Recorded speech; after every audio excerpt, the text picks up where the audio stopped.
Our second stop on our stroll through history, we get a chance to interview one of St. Stephen's early heroines. She was, as a young girl, she did something amazing, and you're going to hear all about it. Although she's a little reluctant. She's kind of shy about the whole thing. I would like to introduce Miss Roberta Boyd, who 1862 to 1944. Miss Boyd, can I get you to stop your labors long enough to join us? You know, there's always a lot to do on the Lighthouse, but I can certainly take some time to speak with you for a moment. I appreciate it. Thank you so much. So, Miss Boyd, again, before we get into what everybody wants to know about the night, maybe you can tell us a little bit about yourself growing up and what perhaps led you to be the kind of person who would take this on. Well, you should know I was born and raised right here on the ledge. My father's been the keeper at Spruce Point for as long as I can remember. Mm-hmm.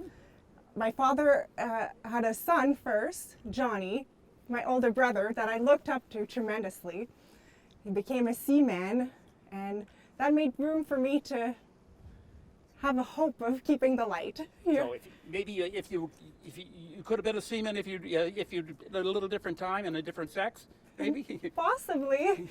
But I was so very interested in the lighthouse. Yes. As a child, you were not allowed to go near the light. Oh. It was dangerous, an open flame, and my father was diligent about this rule. You can imagine the mystery. Sure, the forbidden fruit kind of thing. Sure. So growing up, so you had your days, early days at the Lighthouse. It was a family affair. You learned some of the things of dealing with the Lighthouse. It was, certainly. My father was a pilot, steamer pilot, on the route to Graham and Anne. And when he was away, my mother would keep the light in his place. Mm-hmm. And my brother, we'd work together to make this a doable thing. Mm-hmm. Because a light keeper's job is 24/7. I suppose, sure. Now, which brings us to you say your father was away as a pilot because he did other things other than look after the lighthouse. So, this particular October night, he was away. He was. So what happened? Indeed, there's really nothing to describe. All I did was my duty that night. It was a dark night, it was a stormy night, and all of a sudden, you heard something. What was Yes. Mother begged me not to go, and she still scolds me to this day. It was cold and dark, and I knew what I had to do. The cries coming over the river. I just went down, started paddling, took the skiff out. My little sister Mary came down, but it was too cold, and I told her to stay put. I needed her on the way back. So you were just kind of sitting around the lighthouse, sitting around the kitchen or whatever, and all of a sudden you heard cries. I did. I see. The rhythm of the river, there's a certain calmness or a certain rhythm, and when something is out of place, you can sense it. Mm-hmm. Having been around there my entire life, there was something askew. And so you heard these cries. I did. And I guess because sound travels over the water, you're probably lucky that you were able to hear it. Yes. They were still, the sailboat had capsized, mm-hmm. and the men, luckily, were still holding on to it. Mm-hmm. They were running out of strength, mind you, and certainly happy when I was able to pull one into the boat. So you had some experience of handling a boat in these kind of conditions. It was part of our daily life to go out on the skiff, and mm-hmm. I really loved that part of the job, to go out on the boat with my father. But your mother wasn't as crazy about it. No. No. She says it was the longest hour of her life. She must have aged 10 years that night, and she still scolds me to this day. So it's dark, it's stormy, it's cold, it's October. You're rowing out through all of the waves. I assume the waves were pretty high, being a storm and all. And so you get there and you see these two men hanging onto the side of this overturned boat. So, how did you get them in? What'd you do? Well, I pulled one by the shoulders, mm-hmm. and then the other one, he was a bit heavier. Mm-hmm. I had to untangle him from the ropes that were around, mm-hmm. and it took a bit more strength, but the Lord was with me that night, and I used up all my strength, and luckily I was able to pull him back in and row back against the wind back to shore. So what condition were they in, being in cold water like that? They were in shock, certainly. They were in shock, but they were welcomed by cheers of joy from my mother and Mary on the shore, and they recovered soon enough with a little hot toddy and some dry clothes. You can't underestimate the value of some company and dry clothes. Oh, that's great. Now, again, you try to downplay it, but this was an amazing thing, and people recognized that it was an amazing thing that you did, and you were rewarded. They did give me a gold watch and a new skiff, but the true hero was my father. He saved dozens of lives on that route to Grand Manan. All I did was my duty that night. But you did get you got a new boat out of it. That was a good thing. That certainly helped. That certainly helped, yes. And a gold watch, which you keep to this day. Yes, it is quite an honor to have received this watch and this gift from the Dominion government in recognition of the humane efforts that. Very nice indeed. So, being a lighthouse keeper is not all rowing out in storms to rescue people. What was a typical day like? No, certainly isn't all rescues. There's a certain rhythm to keeping the light. We get paid for 4 hours at night and 4 hours during the day, and in between there's all these repetitive tasks to do. We paint the lighthouse every week. That's a constant thing. We paint it so much the corners get rounded. Yeah. We've got to oil the walls and the floors and prevent the mold from rising because we're so close to the water. The moisture gets in the wall if it's not dutifully attended daily. And so you were painting and doing that. Did you do other things, like gardening or anything like that? We did, really. The tasks were as varied as the seasons were. You would have all kinds of things to do, and we did it with the rhythm of the tides and with the seasons.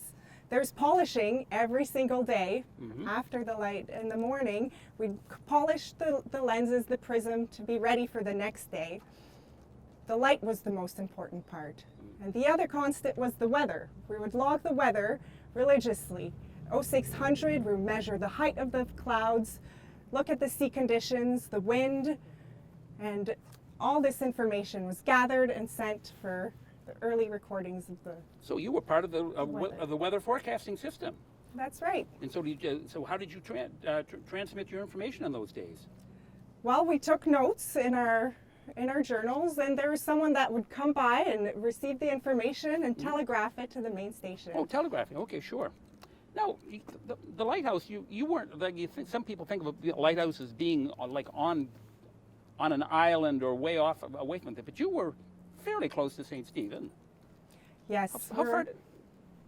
Right around that bend there. Okay. Around Todd's Point, just a bit in from there. That's where the currents split. And it's a tricky place where boats they needed that light to know where the rocks were. Gotcha. And travel safely in the canal to come over here where there's lots of activities with the factories, the soaps, and all the different industries that were developing at that time. I know at one point I think there was something like 36 mills of various sorts along the river. So yeah, it was a busy place.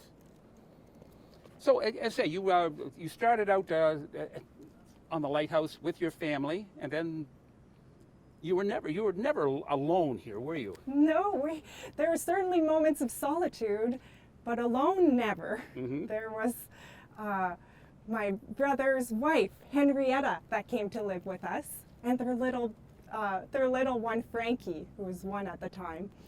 Henrietta and I got amazing memories of this little one roaming the property.